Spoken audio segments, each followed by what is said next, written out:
laisse pour vous donner et des thèmes et des nouvelles qui sont tombées ce matin et qui vont orienter une discussion.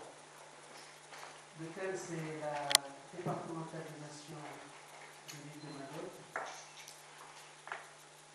ce que nous appelons la départementalisation illégale. Donc, nous allons analyser avec les différents intervenants fouiller cette question. Les nouvelles qui sont tombées, c'est que nous avons choisi aujourd'hui ce 31 mars parce que la France a choisi cette date pour officialiser la départementalisation. Or, ce matin, nous apprenons que l'acte solennel d'officialisation a été effectué. Voilà, donc, nous saurons par la suite ce qui en sera. En tout cas, nous faisons ici notre travail d'analyser l'information et de positionner les perspectives, puisque ça fait un bon bout de temps que nous menons ce chemin ensemble. Et c'est le but de l'idée. Une conséquence de ce que je viens de vous dire, c'est que nous sommes ici à la Maison des Associations et nous avons été accueillis par des rappels à l'ordre, puisque nous avons décidé de faire une conférence de presse et que visiblement ce n'était pas le lieu. Fort heureusement, nous pouvons quand même tenir une discussion entre nous, mais il y a une certaine presse que nous attendons qui a dit repousser chemin. Et donc là, mesdames et messieurs les intervenants, vous avez quand même parmi nous une presse de proximité qui se chargera de recueillir vos interventions et de remontrer ces informations. C'est aussi le but de ce rassemblement. Voilà, donc pour ma part, j'ai l'honneur d'introduire donc le thème de cette conférence en tant que représentant du collectif des associations comoriennes qui militent pour l'intégrité territoriale du Comore. Je commencerai par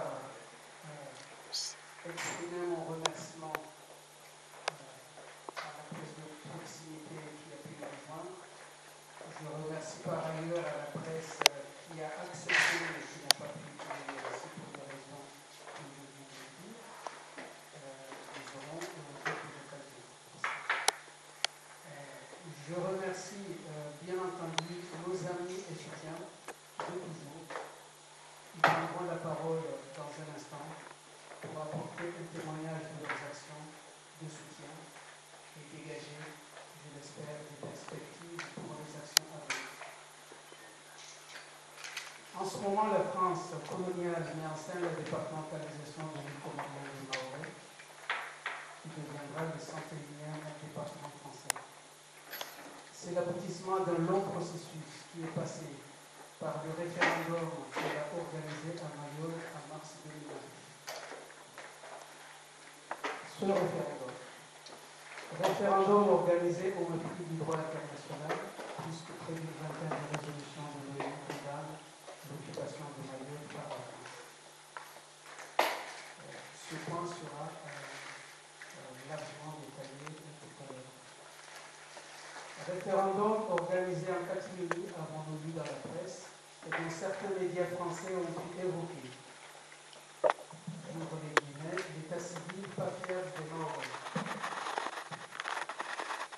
ou le manque de débat des enjeux de ce processus, voire l'information à sens unique, celui de la départementalisation. Tout ça, c'est des citations que l'on retrouve dans la presse. Il suffit de faire Google, départementalisation à Mayotte. Cette information est largement rendue. Mais alors, la question qui se pose, pourquoi les citoyens français ont-ils pu laisser faire le gouvernement le gouvernement actuel sans dénoncer cette forfaiture.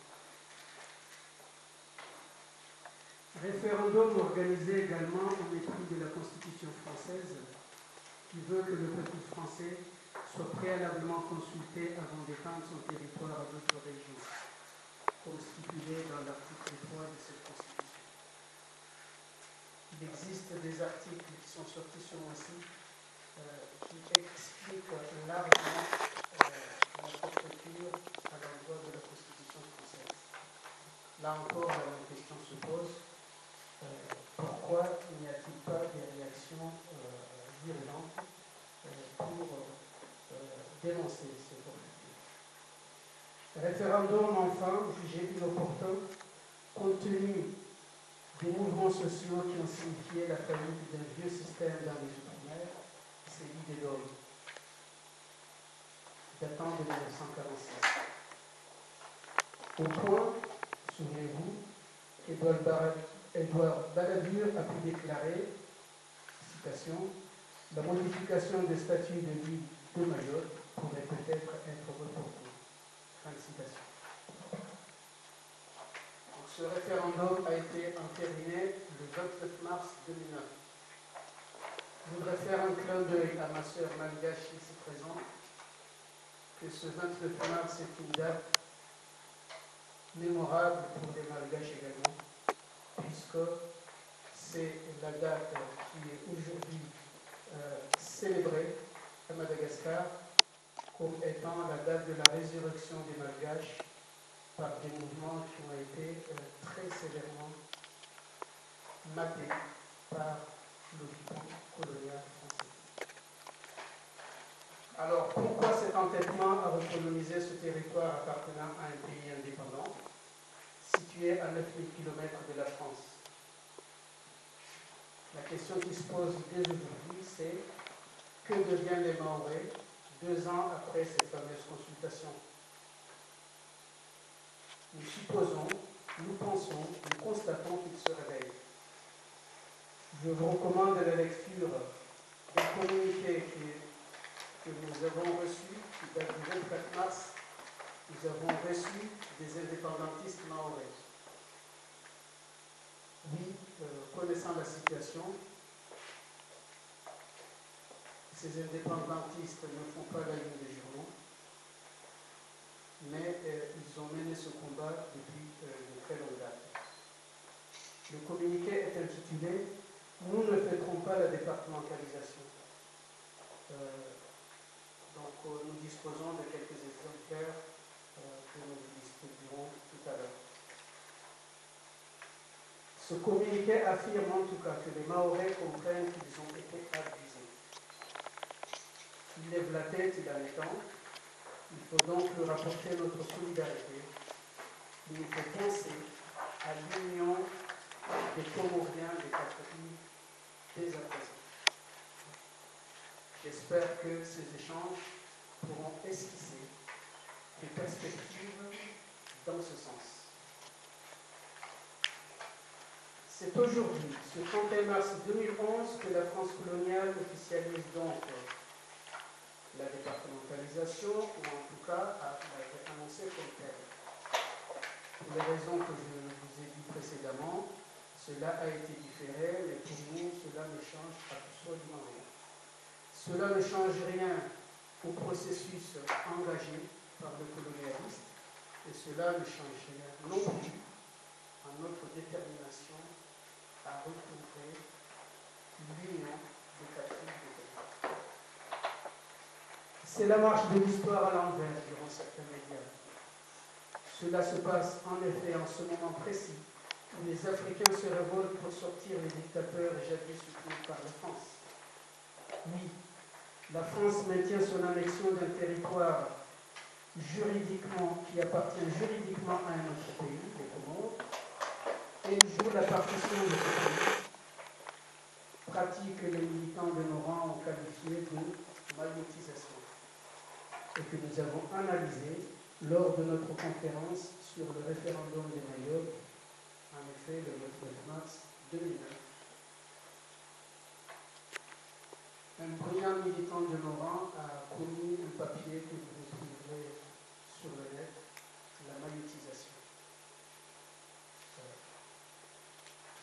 Le lien que j'en fais, c'est le suivant.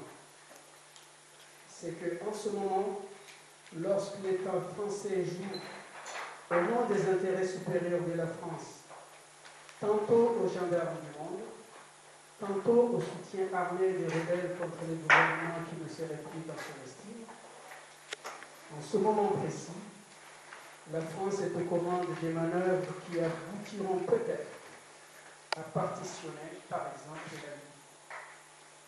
Donc retenez bien ce mot qui est dans un processus fondamentalement colonialiste qui consiste à interpénétrer les régions, à les partitionner pour pouvoir les occuper. Et c'est malheureusement toujours pour le même motif, les intérêts supérieurs d'une nation colonialiste. La question c'est jusqu'où le droit des peuples peut-il être bafoué? Maintenant, les petits pays doivent réagir toujours et doivent pouvoir compter sur les soutiens des uns et des autres. En ce moment, l'État comorien réagit contre les aberrations de l'occupation de sa terre. Il refuse d'accueillir les expulsés de Mayotte sous prétexte de visa Balladur créé en 1995, unilatéralement à Mayotte par la puissance administrante. Les expulsés de Mayotte sont déversés par dizaines de milliers vers les autres expulsés. Un chiffre, 20 495 reconduites à la frontière en 2010. C'est ce qui a fait dire au ministre de l'Extérieur comorien,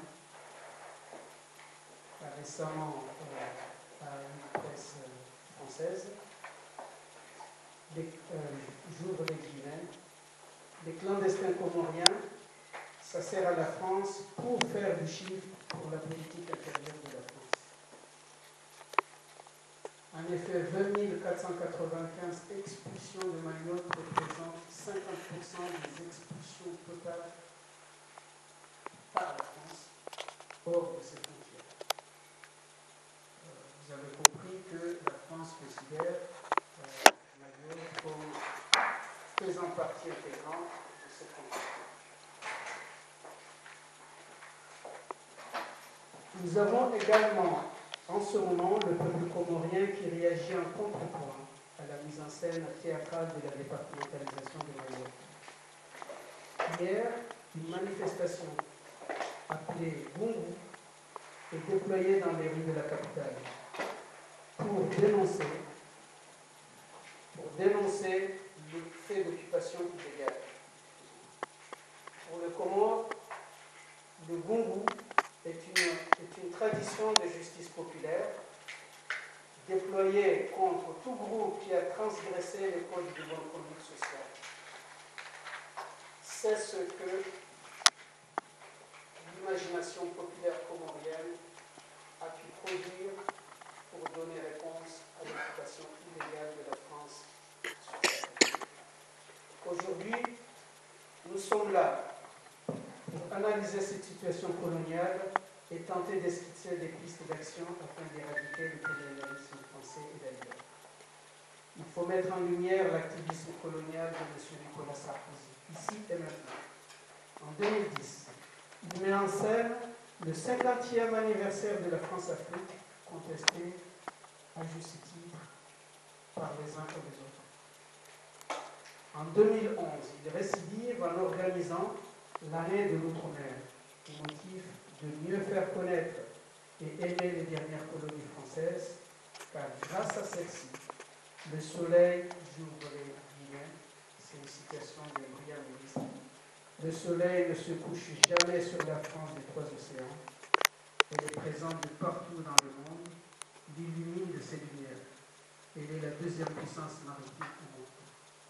Voilà ce à quoi servent les colonies françaises, ce avec quoi on mesure les milliers de morts, les milliers d'exactions commises sur place. Il est temps que la France soit en phase avec l'histoire du XXIe siècle afin, je cite les Nations Unies, de mettre fin à la parenthèse du colonialisme. Il est également temps de réviser la géographie. Les Comoriens sont un peuple de l'océan Indien. Les Kanaks sont des Océaniens. Les Guadeloupéens des Caribéens. Les Guyanais sont de l'Amérique du Sud, etc. Ils ne sont pas français et européens et doivent construire leur interdépendance avec leurs voisins au même titre que la France agit pour et dans la construction de l'Europe. Alors, comment faire aujourd'hui, à l'issue de ce meeting, pour organiser un contre-sommet en fin 2011 afin de dénoncer, afin d'agir, afin d'aller dans le sens de l'éradication du colonialisme français. Nous proposons, pour le moment que nous passons ensemble, de réaliser ces échanges en deux temps. La première partie d'environ 1 heure qui soit consacrée aux intervenants, aux brillants intervenants de cette conférence. Et la deuxième partie, parole à la presse et au public, si vous voulez bien, pour échanger avec nos intervenants. Donc sans plus tarder, pour ma part, je passe la parole à mon frère Moustapha Abdouraouf, qui va nous présenter ses intervenants et l'ordre de leur intervention. Je vous remercie.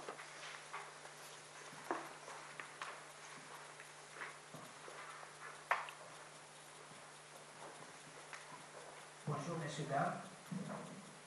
Merci d'être là. Nous savons que c'est très difficile la semaine de disposer du temps pour assister à ce type d'activité. Et ça c'est le premier point. Le second point, c'est surtout vous expliquer qu'on a eu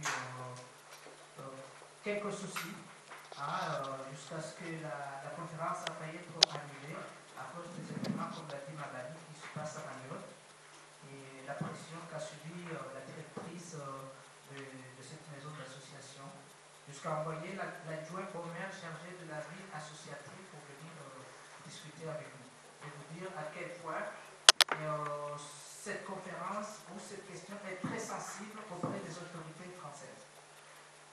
Je vais vous présenter les intervenants par ordre.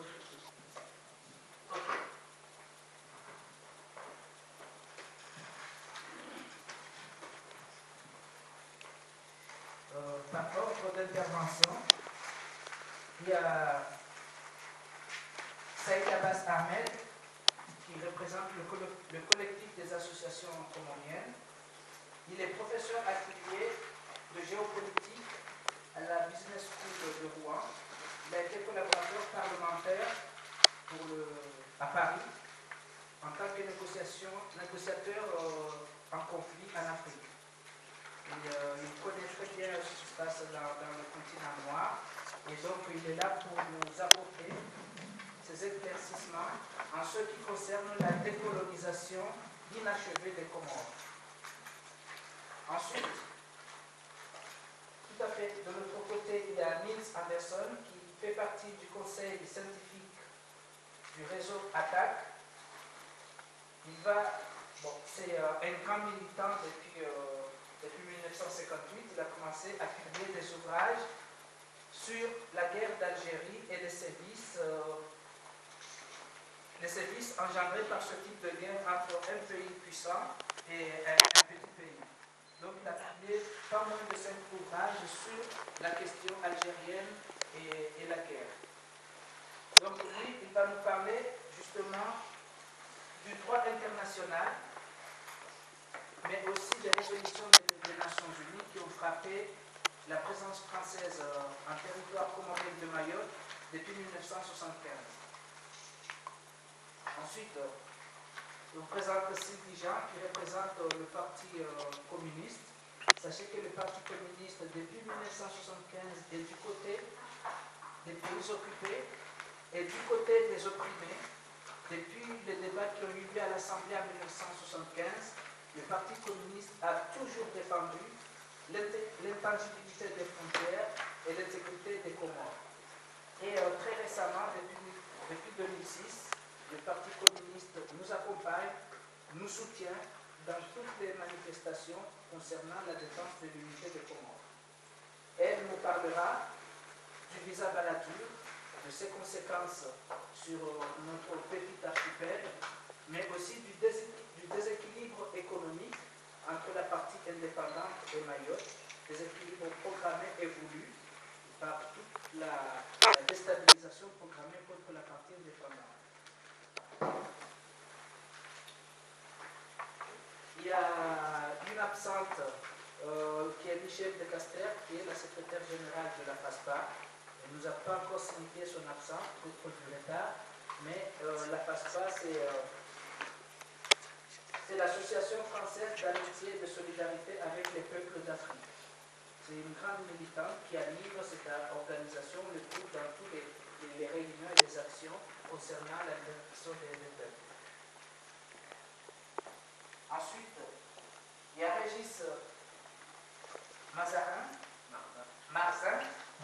autant pour moi, qui est le président de Survie d'Île-de-France.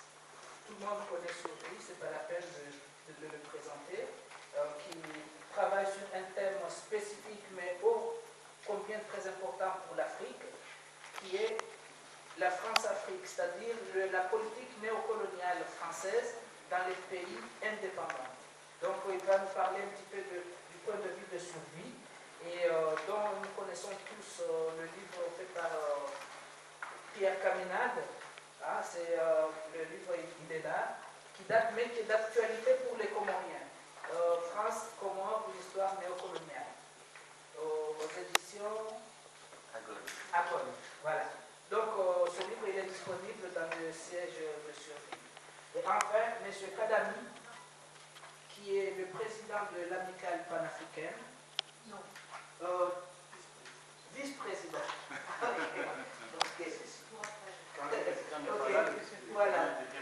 Voilà, il est vice-président de l'amicale panafricaine, qui est une organisation de plusieurs diasporas africaines, qui va nous parler de l'intangibilité des frontières, le respect du droit international, de l'intangibilité des frontières pour les pays qui accèdent à l'indépendance. Donc je vais sans tarder passer le micro à Saïd Abbas Mohamed, qui va nous parler donc.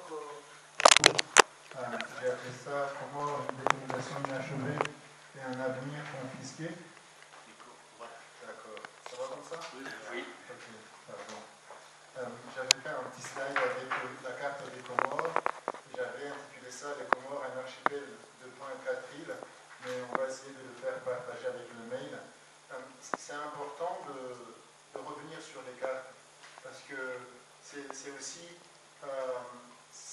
ça la réalité, c'est qu'il y a 4 îles, et depuis 1976, il n'y en a que 3, et on continue à faire croire aux gens, et à Mayotte, et un peu partout ailleurs, que c'est une situation normale. Donc c'est pour ça que j'avais mis cette carte. Ensuite, pour moi et les amis avec qui la conférence était organisée, il y avait 3 objectifs.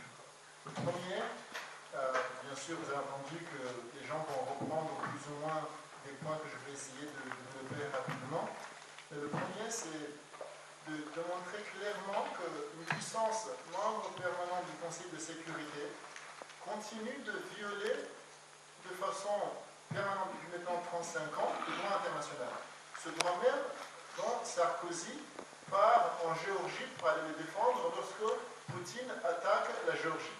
Donc, quand c'est la Géorgie, on devient l'avocat, et quand c'est les Comores, on devient le bourreau, et personne ne trouve rien à dire. Le deuxième point, je pense, qui est important, c'est bien souligner, même si on est entre des gens convaincus, mais il faut des arguments. Il ne suffit pas d'avoir des émotions. Il faut pouvoir argumenter que l'instabilité de Comores, depuis 1975-76, est quelque chose qui est entretenu par le fait qu'à Mayotte, il y a en permanence des mouvements d'extrême droite dont l'objectif c'est de déstabiliser les Comores afin de pouvoir dire, mais regardez, ces gens sont incapables de gérer 3 îles, ils demandent une 4e. Donc il y a quand même une stratégie, une volonté, et pour preuve, les Comores c'est quand même un pays où vous ne rencontrez pas des présidents à la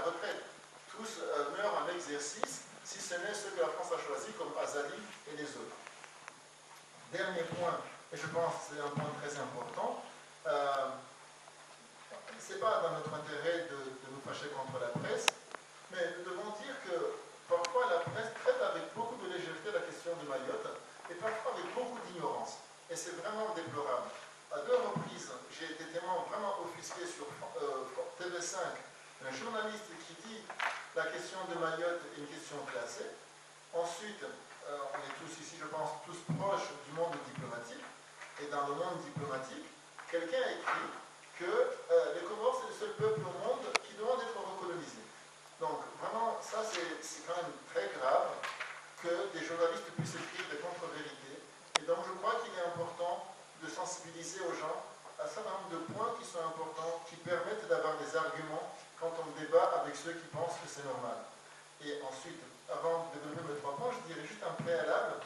C'est quand même étrange qu'en 2011, la France, au ministère des Affaires étrangères, on puisse faire pression dans une association où aucun de nous ici n'est un criminel, il n'y a pas de bandit ici, personne n'a volé, on a juste voulu se réunir pour parler.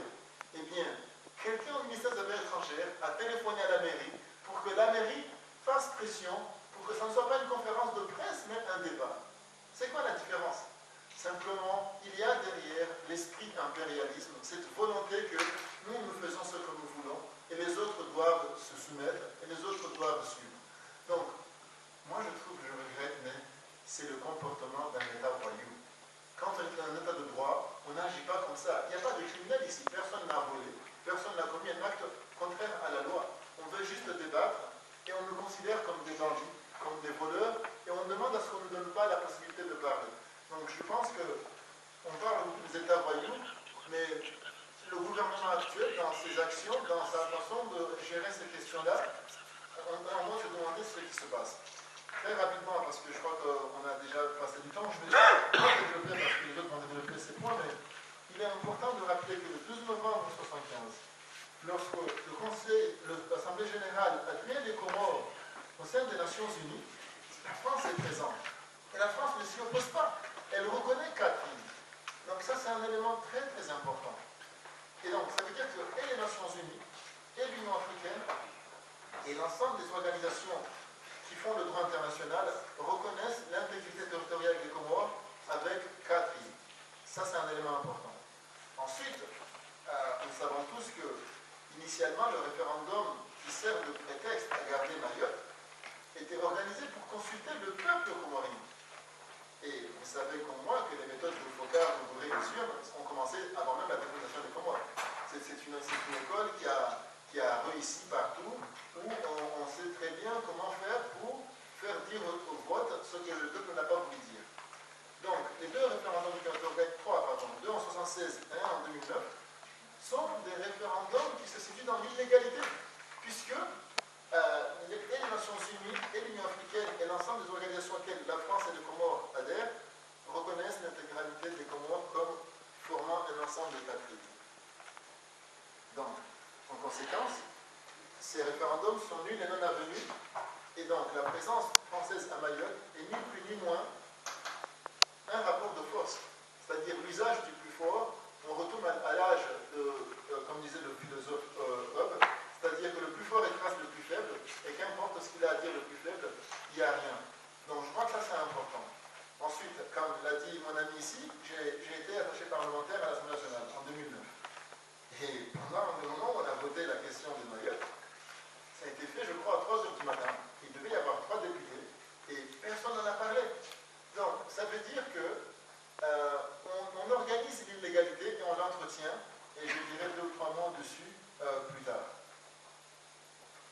Un élément qui est très important, c'est que le statut de la Cour pénale internationale à Rome, dans son article 6 et 7, condamne tout déplacement forcé de population sur son propre territoire comme faisant partie d'un crime de guerre, crime contre l'humanité et parfois crime de génocide. Or, si on suit ce statut, le fait qu'on déplace les Comoriens qui sont Mayotte vers les autres îles, la France est passible de cette juridiction puisque c'est un déplacement forcé. Et donc, que chacun fasse son travail, j'aimerais bien que nos frères comoriens avocats puissent se réunir et faire un recours devant la Cour internationale, puisqu'on est vente du droit international. Ensuite, le centre de rotation administrative de Mayotte, il y a eu une commission nationale de déontologie qui a fait une enquête en 2008. Vous avez tous vu ce dossier sur France 24 dans l'onglet Observateur, où il est dit clairement que normalement la capacité du centre est de 60 places. Et à ce moment-là, en avril 2008, il y avait 212 personnes, dont 11 hommes, 4 femmes, 28 enfants, et dont plus de 2 ans. Donc ce qui veut dire que on continue à parler de droits de l'homme, on continue à parler de protéger le droit humanitaire et faisant partie des valeurs importantes pour la République, mais quand la République veut bien, elle s'arroge le droit, dans certains endroits, de ne pas appliquer les mêmes principes. Ça me fait revenir à cette fable de La Fontaine, que vous soyez puissant ou faible, la justice vous rendra blanc ou noir. Ensuite, le deuxième point, c'était le drame de Mayotte. Et là, je voulais vraiment insister sur l'idée qu'il y a beaucoup d'arguments. Il y a des arguments géopolitiques, il y a des arguments de pure politique interne qui font que la France considère les Comores comme une variable d'ajustement pour sa politique interne. Et c'est en cela que Balladur, voulant aller aux élections contre son ami de 30 ans, décide d'instaurer un visa à Mayotte dans l'espoir que les Mahorais vont voter pour lui et qu'il va battre Chirac. En 2007, Sarkozy fait la même chose. Dans l'espoir que les Mahorais vont voter pour lui, il leur promet la départementalisation, ce qui fait à peu près 60 000 voix, parce que, selon les calculs de l'état-major de l'UMP, les Antilles étaient acquis à Ségolène Royal et que donc il ne fallait pas négliger les 60 000 voix provenant de Mayotte. Et enfin, depuis que Hortefeux et son ami, le premier flic, Sarkozy, sont arrivés au pouvoir, cette politique migratoire fait de Mayotte, comme ça a été dit, la pointe pour atteindre les objectifs.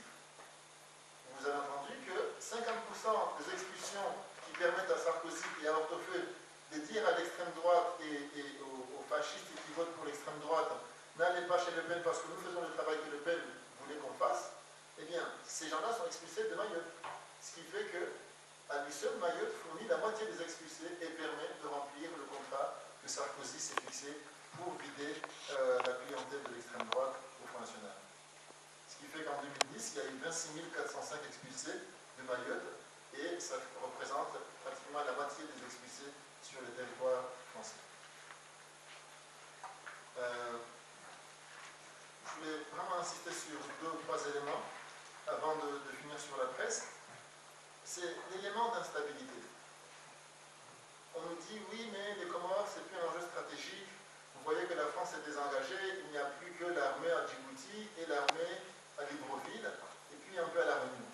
Mais on sait très bien que ce n'est pas vrai, puisque le canal de Suez représente aujourd'hui la voie la plus rapide pour les gros tankers qui alimentent l'Europe en pétrole. Or, nous savons tous que lorsque un phénomène s'est fait dans l'histoire, il est fort probable qu'il se répète, en dehors de la bombe atomique. Tous les phénomènes qui ont été faits une fois se sont répétés. Nasser en 1956 a bloqué le canal contre les Britanniques et les Français. Si un jour les Égyptiens ont des difficultés, il est fort possible qu'ils décident de bloquer le canal. En conséquence, Mayotte redeviendrait, et les Comores, la première voie pour alimenter l'Europe en pétrole. Or, le pétrole demeure encore un enjeu stratégique si le pétrole vient du Moyen-Orient, passant par l'océan Indien et le cap de Bonne-Espérance. Et donc, je crois qu'il faut bien expliquer aux gens que la présence de la France à Mayotte, en permanence, déstabilise. Les Comores, c'est un pays qui n'a jamais eu un président qui a fait son mandat jusqu'à la fin. Soit il est tué au cours de son mandat, soit c'est une dictature comme Abdallah où les mercenaires ont maintenu par l'assassinat quotidien comme mode de gouvernance, soit comme Johar, il est exilé ou assassiné. Donc, c'est pas par hasard, je regrette, mais comment se fait-il que c'est qu'au Comores où les présidents meurent ou exilés? Donc, il y a quand même une volonté d'entretenir cette logique. Et sans cette déstabilisation, on pourra nous dire, mais vous ne développez pas les 3 autres îles. Mais comment voulez-vous qu'on se développe si à chaque fois qu'on veut s'asseoir pour réfléchir, il y a un séparatisme à droite, il y a le feu à gauche, il y a un mort à derrière. Donc en permanence, les Comores passent leur temps à gérer des crises qui ne sont pas des crises comoriennes, mais des crises ramenées par l'extérieur. Et c'est pour ça que ceux qui disent ne réclamez pas Mayotte parce que vous n'êtes pas capable d'entretenir les 3 autres îles,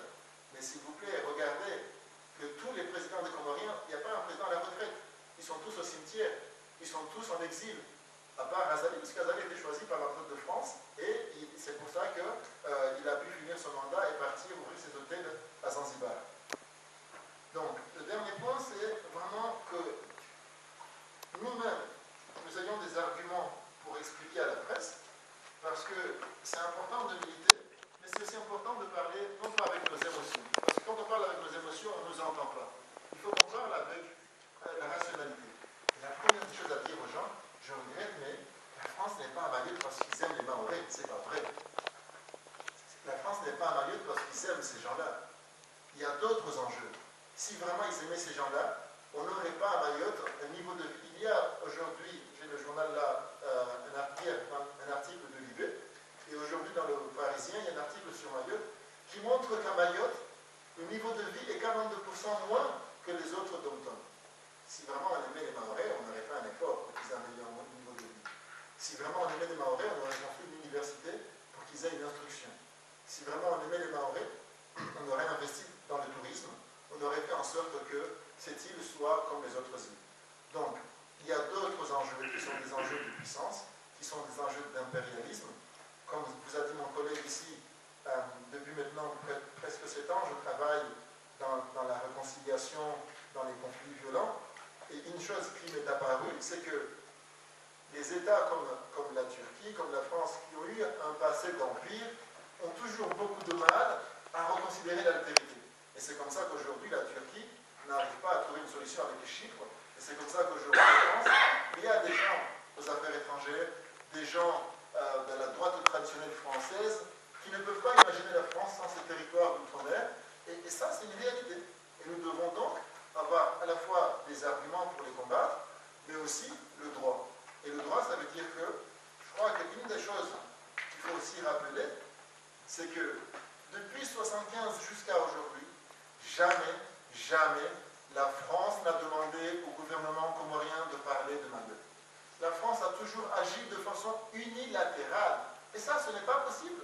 Donc, il faut absolument que la France reconsidère sa pratique envers Mayotte en demandant une négociation avec l'État comorien. Si on ouvre des négociations officielles, alors on pourra imaginer les possibilités d'avenir différentes. Ça, c'est une première chose. Deuxième chose, je pense que nous devons accentuer la pression, une double pression.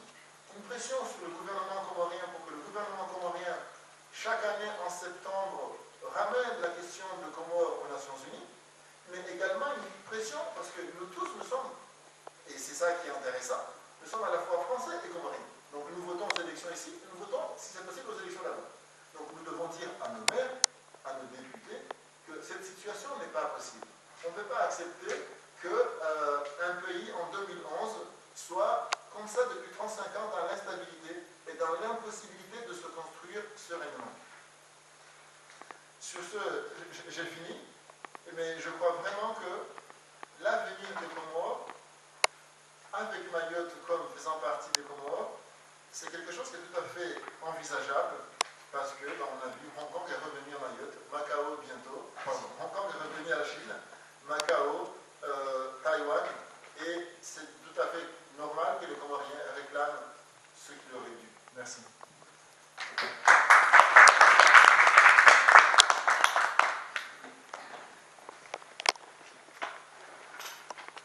La parole est à Miss Anderson, qui va nous parler du droit international et des résolutions de Nations Unies.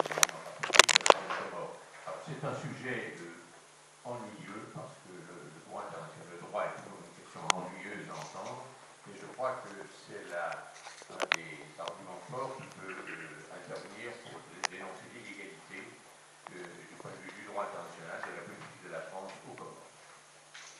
Le statut d'archipel des Comores depuis le XIXe siècle a été progressivement colonisé par la France depuis 1841 pour les Mayotte et en dernier lieu en jouant en 1909.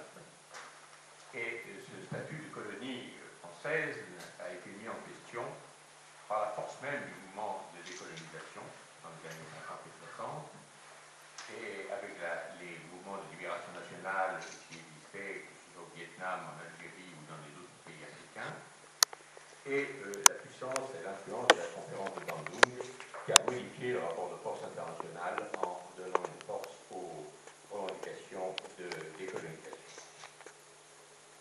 Dans ce processus de décolonisation, les Comores sont devenus en 1958 un territoire d'outre-mer.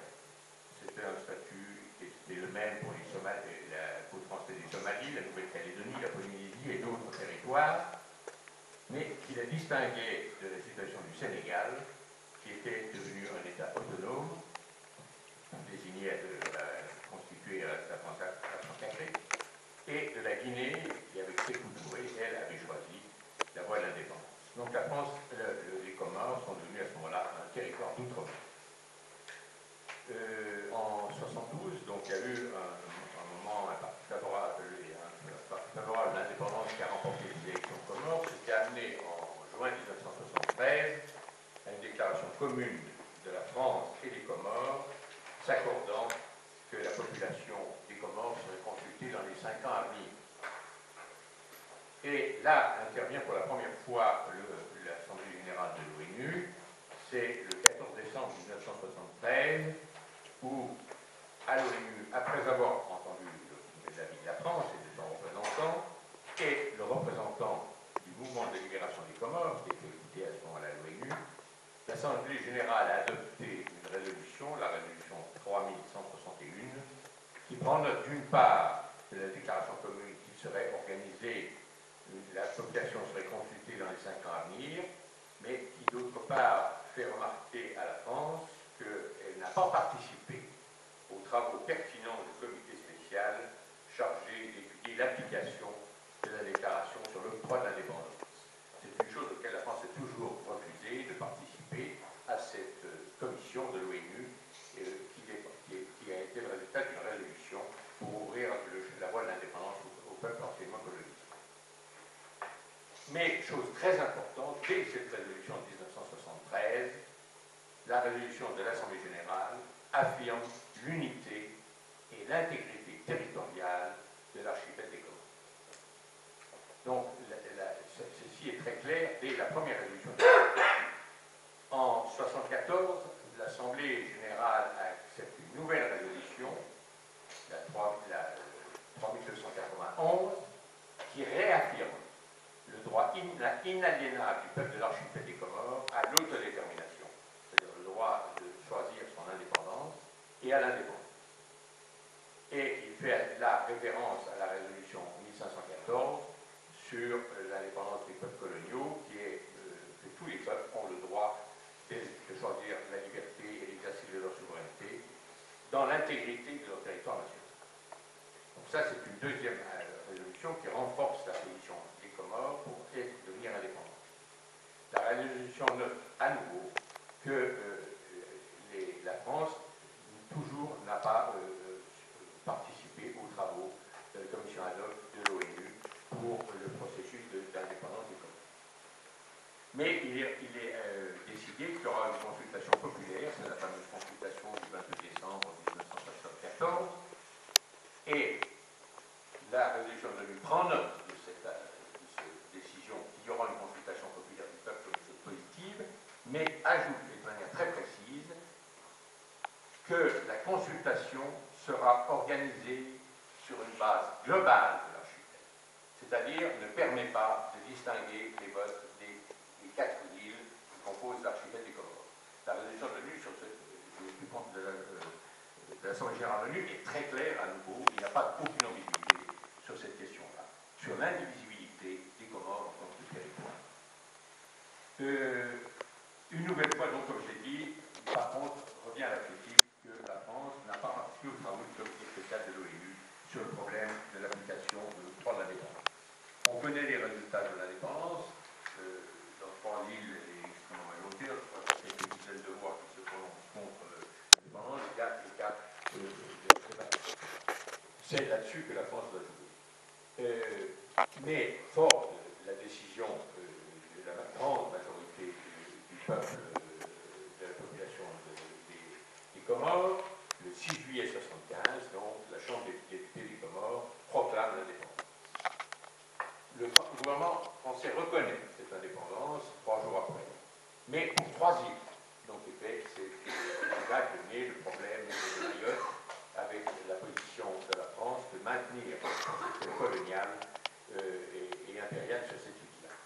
et décide donc, vous le savez, ça je ne vais pas entrer dans le détail, de nouvelles consultations, mais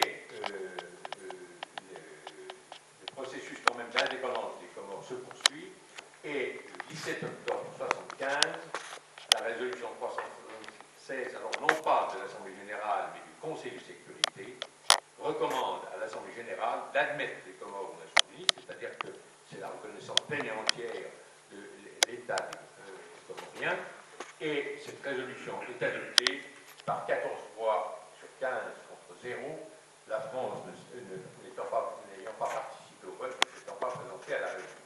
Mais à l'unanimité donc des membres participants du Conseil de sécurité ce jour-là, les Comores ont été intégrés au sein de l'ONU et reconnus comme tels.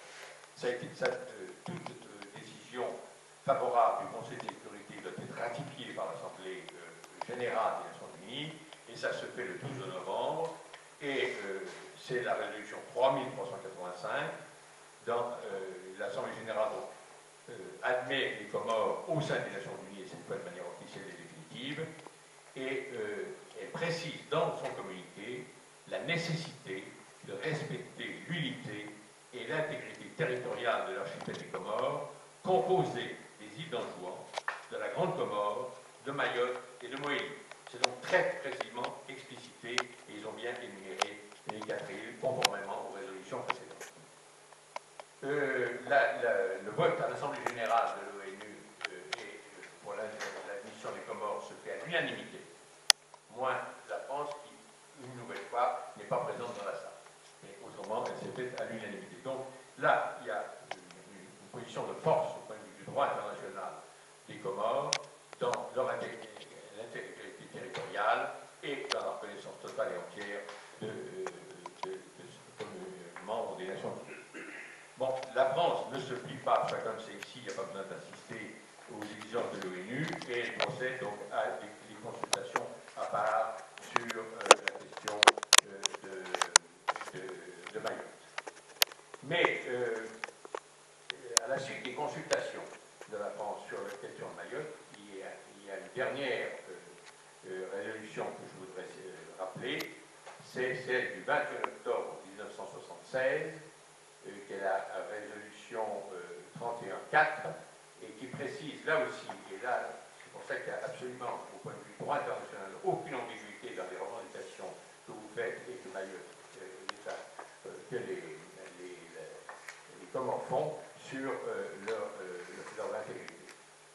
Je lis parce que ça c'est la dernière résolution, donc la plus précise et la plus claire, qui date de 1976, considérant que les référendums imposés aux habitants de l'île comorienne de Mayotte constituent une violation de la souveraineté de l'État comorien et de son intégrité territoriale. Ils mettent bien les référendums imposés. C'est donc, au point de vue droit international, une déclaration très claire. Considérant que l'occupation, le terme d'occupation utilisé par la France des îles comoriennes de Mayotte constitue une atteinte flagrante à l'unité nationale de l'État comorien, membre des Nations unies, et considérant qu'une telle attitude de la France constitue une violation des principes et résolutions pertinentes de l'Organisation des Nations Unies, en particulier de la résolution sur les droits des peuples à l'autodétermination. Donc elle condamne, et ça aussi c'est sans équivoque, les référendums du 8 février et du 11 avril 1976 organisés à Mayotte par le gouvernement français et les considère comme nuls et non applicables. Et elle rejette toute autre forme de référendum, consultation, qui pourrait être organisée ultérieurement en territoire comorien, et on sait qu'il y en a eu, de Mayotte par la France. Toute législation étrangère tendant à légaliser une quelconque présence coloniale en France en territoire comorien est condamnée.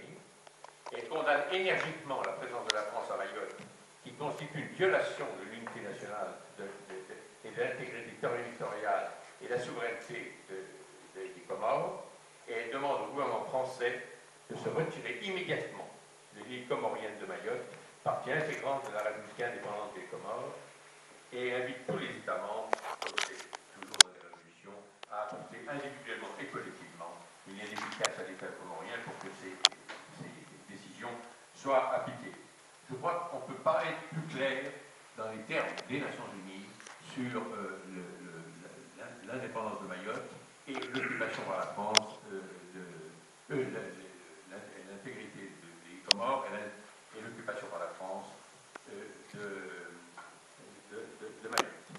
là, il y a quand même des arguments extrêmement forts pour la revendication comorienne du point de vue du droit international, hein, par rapport aux résolutions des Nations Unies. En plus, je terminerai là-dessus, il y a aussi cette position qui est aussi celle de l'OUA, qui a elle aussi condamné les consultations et les référendums organisés à Mayotte et condamné l'ensemble du processus qui vise à faire de Mayotte le 101e département français et la réaffirmation de l'appartenance du Comorien de Mayotte à l'Union des Comores. Tout cela, donc, au point de vue du droit international et des résolutions prises au sein des Nations Unies, sont sans ambiguïté et mettent la France en accusation d'occupation et d'illégalité dans le processus engagé en rupture totale avec les décisions prises au point de vue du droit international.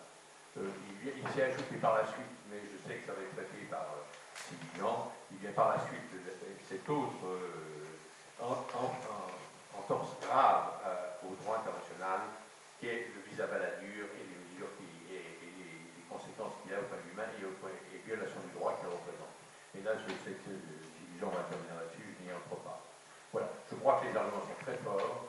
Il y a toutes les possibilités de mener des campagnes sur ce terrain-là et de mettre la France devant ses responsabilités. Merci. De la coopération de la diaspora de l'Afrique du monde arabe, Maître Fabrice Etoile devait être parmi nous.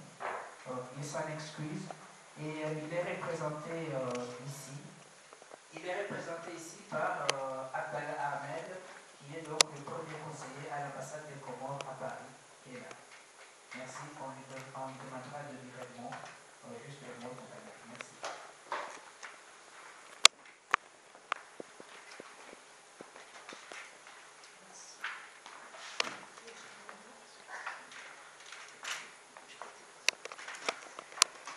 Merci. Donc, je remercie les organisateurs de cette conférence pour nous avoir invités. Cela nous donne l'occasion de dire une nouvelle fois notre opposition totale à la politique coloniale du gouvernement français contre les populations de l'archipel des Comores, contre Mayotte, qui s'est vue de force départementalisée. L'information qui vient de nous être donnée sur la non-tenue de la réunion et qui reporte le moment d'officialisation nous donne à voir s'il fallait encore vérifier l'étrange conception de la démocratie des élus de droite qui, au moment, peut-être pensait-il avoir mainmise facilement sur ce département. Le résultat prouve le contraire et on pourrait parler de boycott qui a empêché la tenue, donne à voir leur conception particulière de la démocratie. Je dois dire que je suis aussi extrêmement choquée par cette intervention incroyable du ministère des Affaires étrangères pour la tenue de cette conférence dans un lieu public. Assez scandaleux. Donc, malgré ces derniers événements que je viens d'évoquer, la question de fond reste entière, la question de la départementalisation reste entière. La France, avec la tenue d'un référendum dont ni les Mahorais ni les Français n'ont eu les clés en main pour débattre, a mis la communauté internationale devant le fait accompli. C'était d'ailleurs déjà la conclusion qu'avait tirée la mission envoyée sur place par notre parti en 2009, et ce n'est pas ainsi que nous envisageons les relations internationales et les droits des peuples. Il vient donc d'être évoqué par les précédents intervenants les violations par la France du droit international, et nous soutenons cette appréciation. Dès 1975, les députés communistes à l'Assemblée nationale ont inlassablement dénoncé les projets de loi allant dans ce sens. Ce processus colonial ne sera jamais accepté par le Parti communiste français. Pour le temps qui m'a été proposé en introduction, je ne reviendrai donc pas sur cette histoire et sur cet aspect des violations des droits. Les associations organisatrices connaissent notre engagement solidaire à leur côté.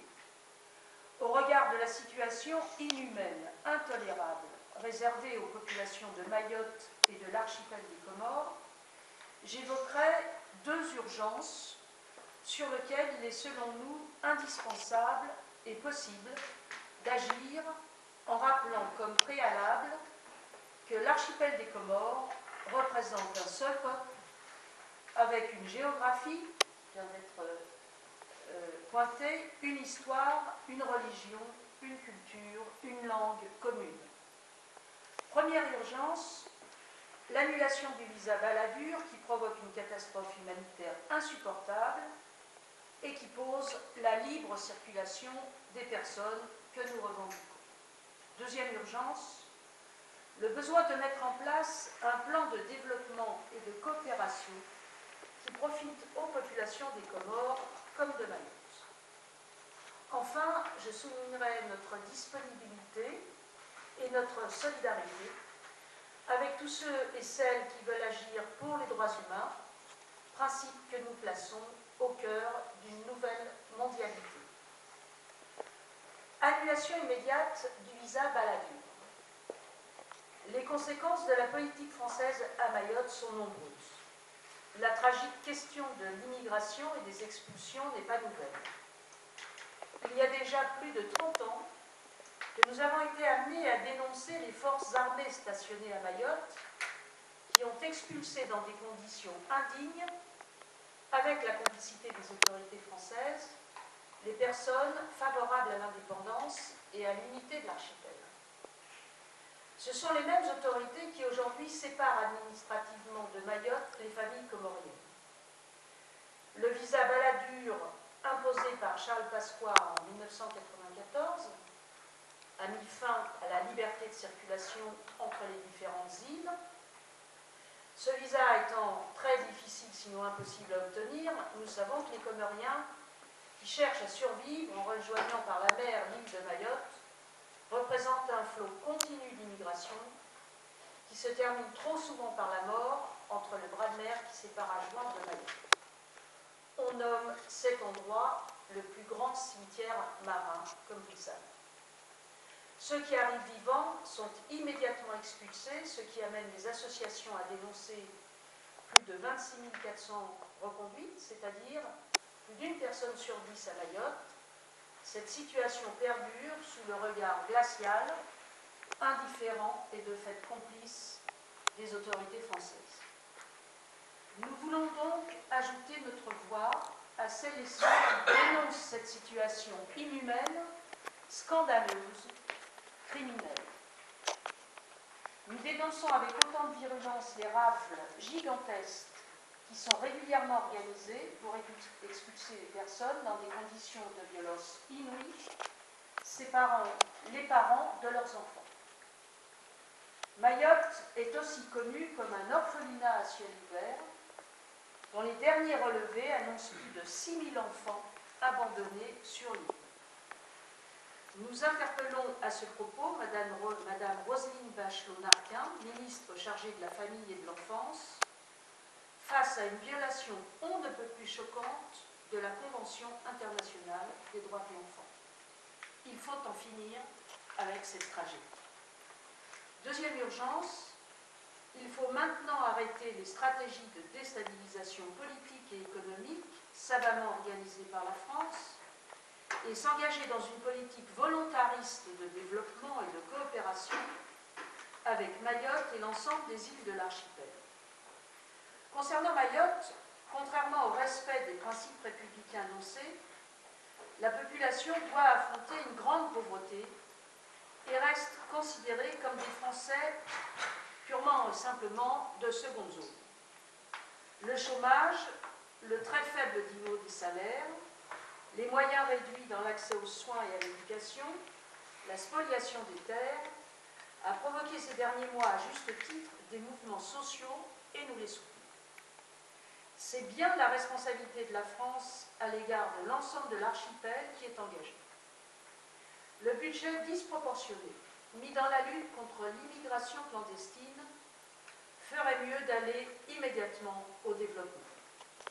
La France, y compris avec l'aide de l'Union européenne et des institutions financières internationales, peuvent et doivent créer des conditions sociales et économiques d'une affirmation d'une unité et d'une souveraineté dans l'égalité.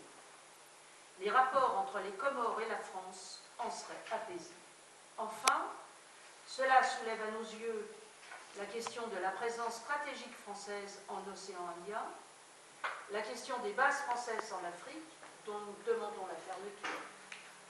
Nous avons pour la France une autre conception stratégique qui participe à un co-développement pacifique et non aligné au lieu de l'insécurité permanente et des conflits armés. Nous voyons que les politiques néo-impériales mènent à l'échec et au chaos. Pour ces raisons, nous disons notre disponibilité pour agir avec toutes celles et tous ceux qui veulent en finir avec ce monde dominé par les humiliations, les pillages et les guerres, comme les peuples arabes qui ont offert au monde un formidable souffle de dignité et de liberté. Nous sommes engagés à vos côtés pour une nouvelle humanité, pour retrouver, comme vous le souhaitez, l'union des Comores. Je vous remercie.